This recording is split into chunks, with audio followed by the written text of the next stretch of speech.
Hello guys, welcome back to global voice Tamil. America மற்றும் இஸ்ரேலுக்கு சிம்ம சொப்பனமாக விளங்கும் ஒரு நாடு தான் ஈரான். ஈரானோட அதிபர் யாருங்கிறது நம்மளுக்கு தெரியும்.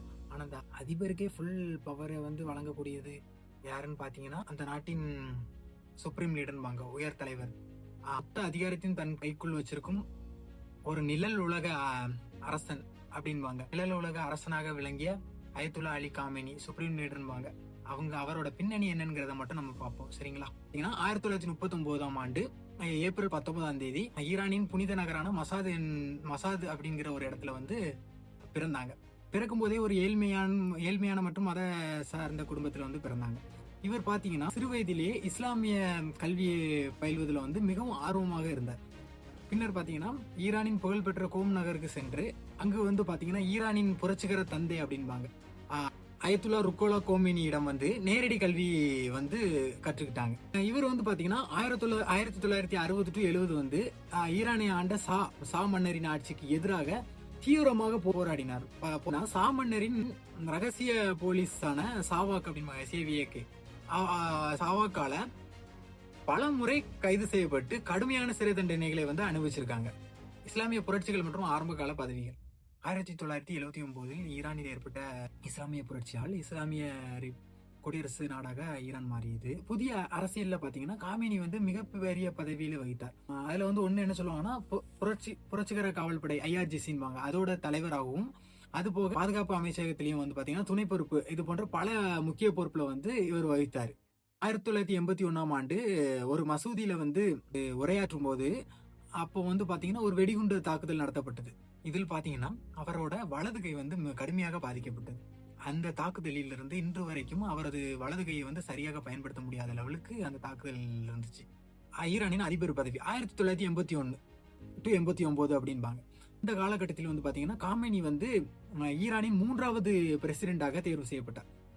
ஏன்னா இவர் அதிபராக இருந்த காலகட்டத்தில் தான் மிகப்பெரிய போர் நடந்துச்சு, ஈரான் மற்றும் ஈராக் அப்படிங்கிற ஒரு 8 வருஷ யுத்தம். ஈரானை ஒழிக்க ஈரான் போர்ல பாத்தீங்கன்னா ராணுவத்தை வழிநடத்தினது மட்டும் இல்லாம அந்த கவர்மெண்ட் மொத்தத்துல எல்லாத்தையுமே வழிநடத்தினதுன்னு பாத்தீங்கன்னா இவர் தான், காமேனி தான். 1989 ஜூன் 3 ஈரானின் முதல் அதி உயர் தலைவரான அயத்துல்லா கோமேனி காலமானார்.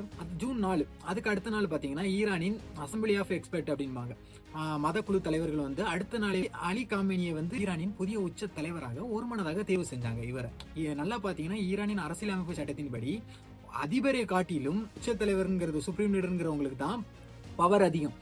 இறுதி முடிவெடுத்தல், இறுதி அதிகாரம், ராணுவத்தை வழிநடத்துதல், அணுசக்தி திட்டம் போன்ற அனைத்திலும் பாத்தீங்கன்னா அதிபரை காட்டிலும் காமேனியின் முடிவே இறுதியானதாக பார்க்கப்படும் ஈரானை பொறுத்த வரைக்கும். சுப்ரீம் லீடர் ஆனதுக்கு அப்புறம் பாத்தீங்கன்னா இஸ்ரேல் மற்றும் அமெரிக்காவுக்கு எதிராக வெளியுறவுத்துறை கொள்கையில கடுமையான மாற்றங்களை பின்பற்றினாங்க. மேற்காசிய நாடுகளின் பொருளாதார தடைகளை மீறியும் அணுசக்தி திட்டத்துல தனது நாட்டை முன்னெடுத்து சென்றுட்டு இருந்தாங்க. போக என்னன்னு பாத்தீங்கன்னா மத்திய கிழக்கு நாடுகள்ல இவருக்கு மிகப்பெரிய செல்வாக்கு இருந்துச்சு.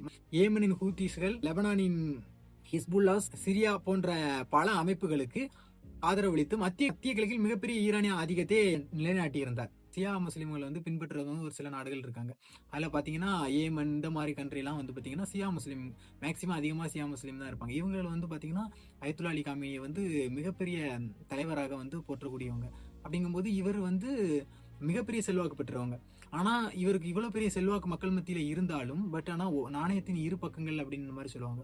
ஒரு சைடு பாத்தீங்கன்னா மேற்காசிய நாடுகள் மத்தியில எல்லாம் பாத்தீங்கன்னா இவர் ஒரு சர்வாதிகாரி, ஒரு கடுமையான அடக்குமுறை ஆட்சியை ஈரான்ல நிலைநாட்டிட்டு இருந்தாங்க அப்படின்ற மாதிரியும் சொல்லுதாங்க. 2026ஆம் ஆண்டு பிப்ரவரி மாசம் 28ஆம் தேதி ஈரானின் சுப்ரீம் லீடரான அயத்துல்லா அலி காமேனியின் மீது இஸ்ரேல் மற்றும் அமெரிக்கா இணைந்து நடத்திய தாக்குதலில் ஈரானில் அவர் மரணம் அடைந்தார். இப்ப இறுதி சடங்கு பாத்தீங்கன்னா தெஹரான்ல வச்சு மொத்தத்துல 6 நாட்கள் கடைபிடிக்காங்க ஈரான். ஜூலை 9ஆம் தேதி பாத்தீங்கன்னா மசாத் நகர்ல ஒரு நல்லடக்கம் நடைபெறுகிறது.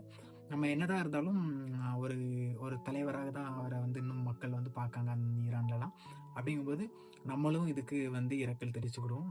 அவரோட ஆத்மா சாந்தி அடையணும் அப்படிங்கறது நம்மளும் கடவுள்கிட்ட வேண்டிக்கிடுவோம். see you guys, நெக்ஸ்ட் வீடியோல சந்திப்போம். இந்த வீடியோ எப்படி இருந்துச்சு, இந்த தலைவரை பத்தி பேசினா நல்லா இருந்துச்சாங்கிறத கீழே கமெண்ட்ல சொல்லுங்க.